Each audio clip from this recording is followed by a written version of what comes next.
स्वागत है आप सभी का मेरे यूट्यूब चैनल पे। आज अपन बात करने जा रहे हैं कि राजस्थान में आरपीएससी द्वारा करवाई जाने वाले सेकंड ग्रेड पेपर की तैयारी कैसे करें।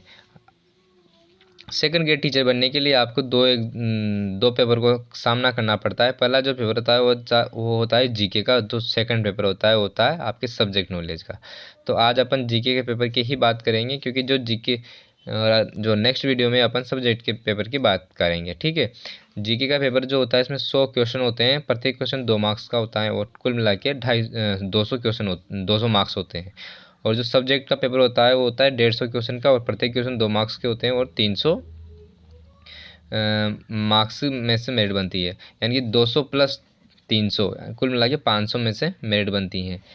और जो जीके का जो पेपर होता है वो होता है 100 क्वेश्चन। तो आज अपन इसी के बारे में बात करेंगे भाई, इसका सिलेबस क्या होता है, इसकी कोचिंग ऑनलाइन करें या ऑफलाइन करें, या फिर बुक्स या फिर नोट से सेल्फ स्टडी करें। करंट अफेयर इसमें 10 क्वेश्चन होते हैं वो कहाँ से कवर करें। साइकोलॉजी के 20 क्वेश्चन होते हैं वो कहाँ से करें। इनके बारे में आप आज अपन डिस्कस करेंगे। तो बने रहिए अंत तक। और वीडियो अगर आपको अच्छा लगे तो इसे लाइक करिएगा, शेयर करिएगा और चैनल को सब्सक्राइब करिएगा।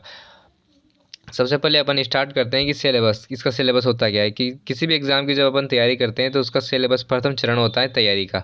सबसे पहले आपके पास सिलेबस होना चाहिए, जो कि आरपीएससी की वेबसाइट पे आपको मिल जाएगा। अगर आरपीएससी की वेबसाइट पे नहीं मिले तो आप नहीं डाउनलोड कर पाओ तो आप सीधा पैसिफिक लर्निंग नाम से मेरा टेलीग्राम चैनल है, आप उसे ज्वाइन करें और वहाँ से आपको ये मिल जाएगा आसानी से। ये है मेरा टेलीग्राम चैनल, उसका लोगो ये है, आप देख लीजिए ध्यान से और डाउनलोड कर लीजिएगा यहाँ से। ठीक है। और चैनल को ज़रूर सब्सक्राइब और ज्वाइन करिएगा। ठीक है।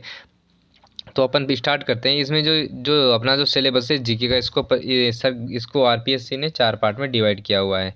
पहला जो पार्ट होता है वो राजस्थान का हिस्ट्रिकल, मतलब राजस्थान की भूगोल कला संस्कृति का होता है। और दूसरा जो पार्ट होता है ये होता है राजस्थान की करंट अफेयर का।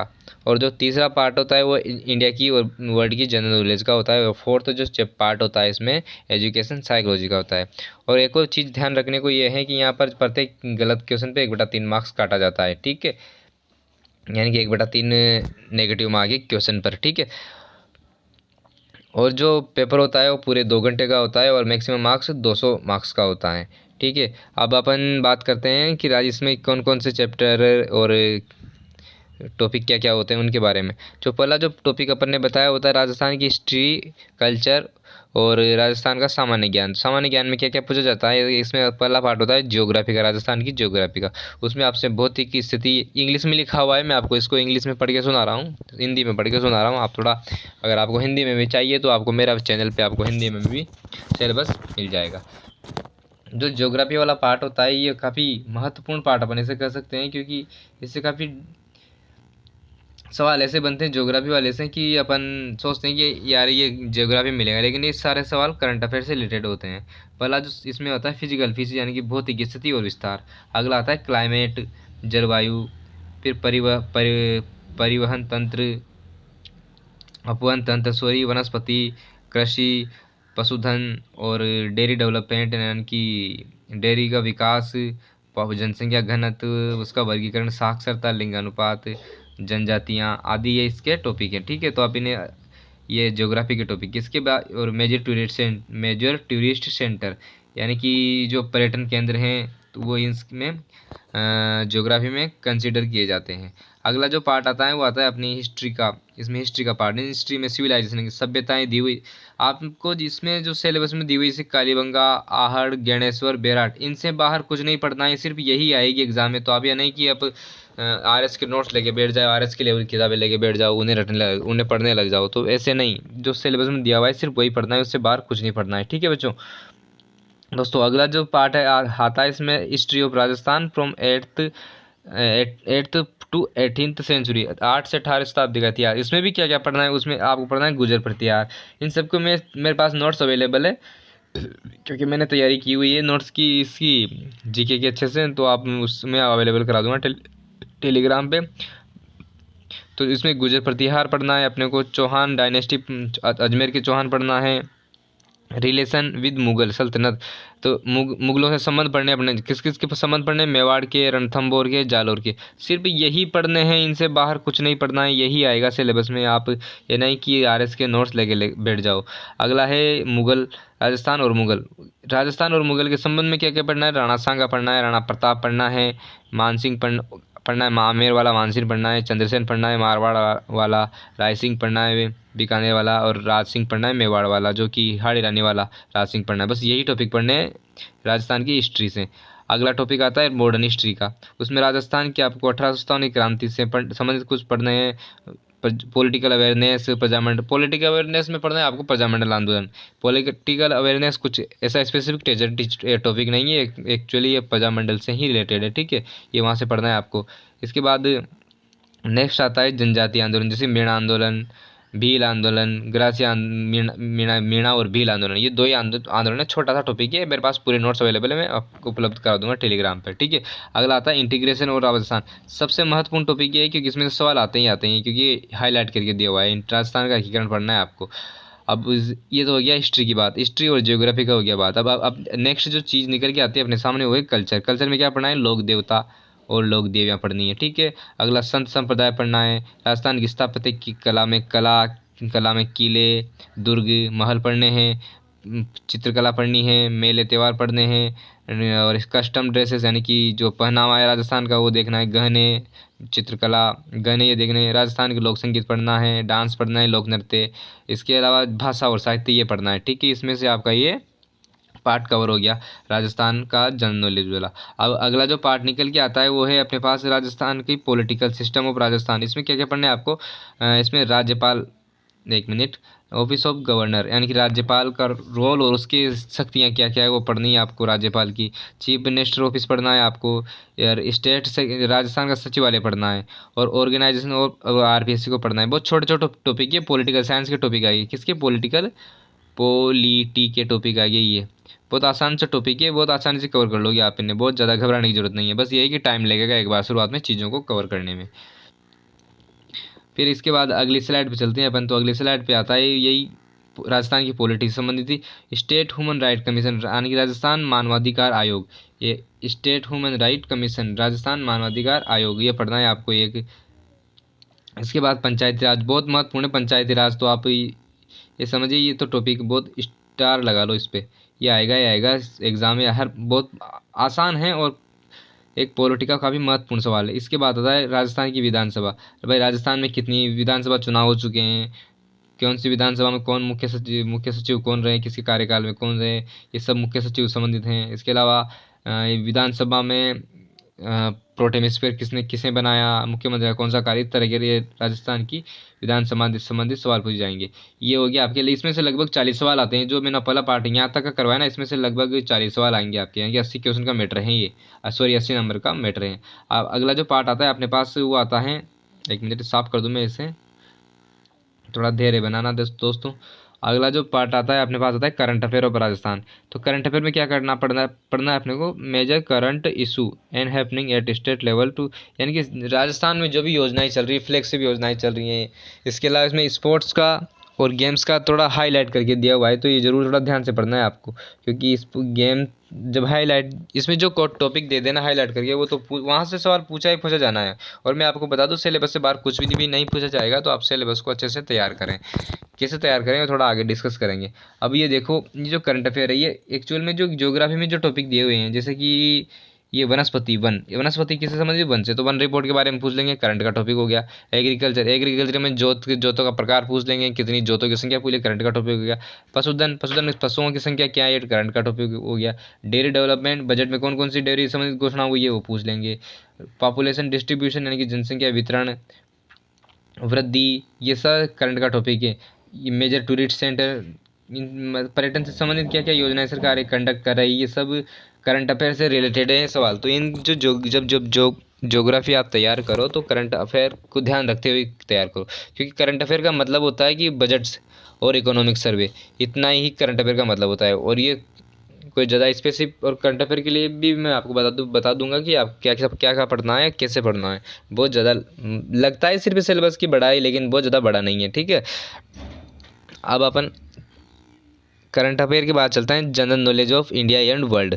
General knowledge of India world, तो इसमें क्या क्या पढ़ना है आपको। एक तो इसमें भारत की आपको स्थिति विस्तार पढ़नी है, और उस वहाँ का परिवहन, नदियाँ वगैरह पढ़नी है, झीलें पढ़नी है। और राजस्थान में इंडिया में क्या क्या ऊर्जा के संसाधन हैं, जैसे कि बांध हैं, कोयला संयंत्र हैं, ये पढ़ना है आपको। ये देखिए लिखा भी तो है, मानसून पढ़ना है, अपवाह तंत्र पढ़ना है, वन पढ़ने हैं, ऊर्जा के संसाधन पढ़ने हैं, ठीक है।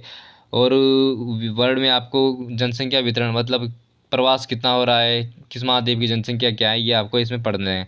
ग्लोबल, ये बड़ा महत्वपूर्ण है। एक तो कॉन्टिनेंट यानी कि महाद्वीप, महासागर, उसके करैक्टर, और वायुमंडल संचरण तंत्र पढ़ना है आपको ये कि।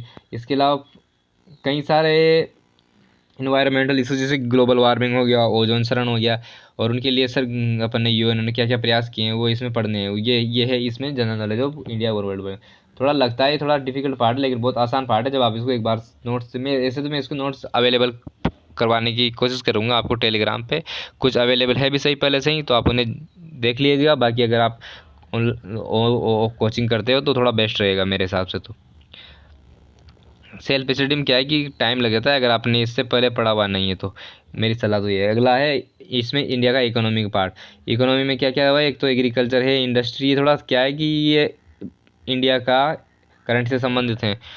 इंडिया के विदेशी व्यापार का ट्रेंड क्या रहा है, व्यापार में घाटा कितना रहा है, सबसे ज़्यादा भारत ने निर्यात किसका किया है, आयात किसका किया है, ये सारी चीज़ें आपको इकोनॉमी में, ये इंडिया की इकोनॉमी में पढ़ने को मिलेगी, ठीक है।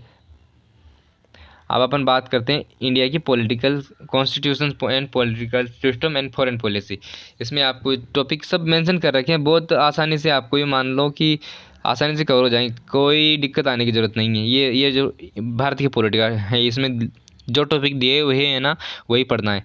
अगला इसके बाद पार्ट निकल, जैसे कि इसमें थोड़ा डिटेल से मैं बताऊं तो 1935 का अधिनियम हो गया, आगे फंडामेंटल राइट हो गया, डीपीएसपी हो गया, मौलिक कर्तव्य हो गया, इसमें पीएमओ हो गया, और political party and pressure group हो गया, और इसके अलावा राष्ट्रपति हो गया, राष्ट्रपति की शक्तियाँ हो गया, कार्यपालिका शक्ति, विधायिका शक्ति, वित्तीय शक्तियाँ, इस प्रकार से हो गया। ये सारे आपकी इंडिया पॉलिटी में कवर हो जाएंगे। इसके अलावा अगला जो पार्ट आता है वो एजुकेशन साइकोलॉजी का। अगर आप कोचिंग जा रहे हो तो वहाँ पर आप एजुकेशन साइड का टीचर तो मिल ही जाएगा। अगर आप वहाँ समझ में नहीं आता है तो मैं आपको प्रेफर करूँगा कि अगर आप पहली बार जैसे साइकोलॉजी पढ़ते हो तो बच्चों की समझ में नहीं आती है, तो अगर आप फर्स्ट टाइम पढ़ रहे हो तो आप मेरे ख्याल से तो आपको वंदना जादौन सही रहेगा। तो आप इसे वहाँ से क्लियर करने का प्रयास करें। वंदना, लिख देता हूँ मैं वंदना जादौन, ठीक है। वैसे बोल दिया मैंने, ज़्यादा दिक्कत नहीं आएगी आपको, वंदना जादौन से करें, या फिर धीर सिंह दावा ऐसे भी कवर कर सकते हैं। लेकिन मेरे ख्याल से अगर फर्स्ट टाइम पढ़ रहे हो तो आप वंदना जादौन से करें। अगर आप पहले पढ़ चुके हो तो धीर सिंह दावा आपके लिए ठीक रहेंगे, ठीक है। ये भी इसमें भी साइकोलॉजी में टॉपिक का नाम लिखे, जैसे एजुकेशन, शिक्षा, मनोविज्ञान हो गया, अधिगमकर्ता का विकास हो गया, और लर्निंग यानी अधिगम हो गया, पर्सनालिटी, व्यक्तित्व हो गया, बुद्धि और सृजनात्मकता हो गया। तो काफ़ी आसान टॉपिक है। आप लगभग कोचिंग में अगर आप जैसे उत्कर्ष के कोर्स लेते हो तो वहाँ पे आसानी से 5-6 महीने में पूरा करा देंगे आपका इस सिलेबस को। अब बात आती है बच्चों की, दोस्तों बात आती है कि मतलब कोचिंग करें या फिर ऑनलाइन करें, ऑफलाइन करें, सेल्फ स्टडी करें, बुक से करें, नोट्स ले आएँ किसी के, तो इनके बारे में अपन चर्चा करते हैं नेक्स्ट स्लाइड में, ठीक है। अब कुछ टॉपिक छूटे हैं तो उनके बारे में, मोटिवेशन अभिप्रेरणा लगता है एक तो साइकोलॉजी में, व्यक्तिगत विभिन्नताएं लगता है, concept of and application in education, संप्रत्यय का शिक्षा में क्या योगदान है, क्या एप्लीकेशन है, उसका महत्व है, इसमें लगते हैं। जैसे कॉन्सेप्ट क्या क्या है, सेल्फ कंसेप्ट हैं यानी कि एटीट्यूड, अभिवृत्ति हैं, रुचि हैं, आदत हैं, सामाजिक क्षमताएं हैं, सोशल स्किल्स वगैरह हैं, ये इसमें लगते हैं। क्वेश्चन पेपर आपका 200 मार्क्स का होगा, और इसमें 1/3 नेगेटिव मार्किंग होगी, और 2 घंटे का होगा, ठीक है। अब अपना नेक्स्ट जो क्वेश्चन है, 4-5 रोज सिलेबस मैंने आपको बता ही दिया कहाँ से डाउनलोड करना है। या तो आप आरपीएससी की वेबसाइट पर विजिट करिए, या नहीं तो पैसिफिक लर्निंग नाम से मेरा टेलीग्राम चैनल है ये वाला, इसको सर्च करें टेलीग्राम पे और ज्वाइन कर लें। और कोचिंग ऑनलाइन करें और ऑफलाइन, मेरे ख्याल से तो अगर आप सब्जेक्ट भी पढ़ रहे हो और जीके भी पढ़ रहे हो तो एक ऐसा काम करो, या तो आप सब्जेक्ट को ऑनलाइन कर लो, जीके ऑफलाइन कर लो, या फिर जीके को ऑनलाइन कर लो, सब्जेक्ट को ऑफलाइन कर लो। क्योंकि अगर आप दोनों को ऑफलाइन करोगे तो आपका टाइम मैनेजमेंट नहीं हो पाएगा, काफ़ी टाइम आपका उस कोचिंग में चला जाएगा, और सेल्फ स्टडी के लिए टाइम कम मिलेगा आपको, क्योंकि सेल्फ स्टडी से ही आप एग्ज़ाम को क्रैक कर पाओगे। बाकी कोचिंग तो करते ही रहते हैं लोग। इसके अलावा बुक और नोट्स, जो कोचिंग पे आपको नोट्स प्रोवाइड करवाए ही दिए जाएंगे। जब आपको नोट्स कंप्लीट हो जाए एक बार, तो आप फिर बुक को प्रिपेयर कर सकते हो। वैसे आप अगर नोट्स कोई कर लोगे ना एक बार, तो वही आपके लिए एनफ रहेगा। उस टाइम नहीं मिलेगा आपको कि आप नोट्स से बुक भी करो। इसके अलावा करंट अफेयर के लिए मैं आपको बता दूं, या तो आप पहला तो है कि आप डेली सूजस पढ़ो। डेली की सूजस आती है, उसे जरूर पढ़ो, क्योंकि बिना सूजस बहुत महत्वपूर्ण है। आपको सूजस तो पढ़ना ही पड़ेगा। डेली एक दो पेज आते हैं, वो आपको विपिन सर, कलाम वाले विपिन शर्मा, विनीत या विपिन ऐसे कुछ नाम है सर का, वो उनकी डेली सूजस आती है लगभग 15-20 मिनट की, 10 से 15 मिनट की आती है, 20 मिनट कुछ ज़्यादा होंगे। विपिन शर्मा नाम है या फिर ऐसे कुछ नाम है उनका, आप सर्च कर लेगा कलाम डेली सूजस, तो आ जाएंगे सर का फ़ोटो, वहाँ से करें। प्लस आप इकोनॉमिक सर्वे और बजट को देखें। इकोनॉमिक सर्वे और budget, economic survey plus budget को देखें।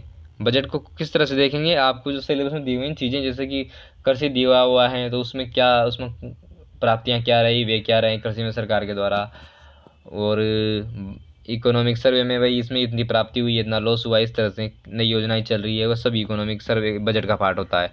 मेरे ख्याल से तो आप डेली सूजस पढ़ें, प्लस में कपिल चौधरी किताबें आती है, तो उसको सिलेबस के अकॉर्डिंग आपके जो जो टॉपिक लग रहे हैं ना, जैसे कि आपकी पशुधन लग रहा है, पर्यटन लग रहा है, उद्योग लग रहा है, तो इनको आप उनकी बुक्स, सर की बुक से अकॉर्डिंग टू सिलेबस पढ़ें, इसमें आपका कवर हो जाएगा। साइकोलॉजी के लिए मैं आपको बता ही चुका हूँ, या तो अगर फ्रेशर हो आप तो वरना आजादन को प्रीफर करें। अगर आपने पहले पढ़ चुकी है तो आप धीर सिंह दावा के साथ जा सकते हो, दोनों बेस्ट है अपने आप में।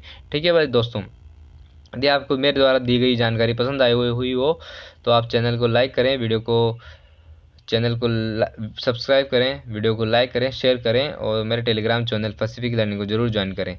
Thank you. अगर आपको इसमें कोई डाउट हो तो मुझे कमेंट सेक्शन में कमेंट करके ज़रूर बताएं। Thank you.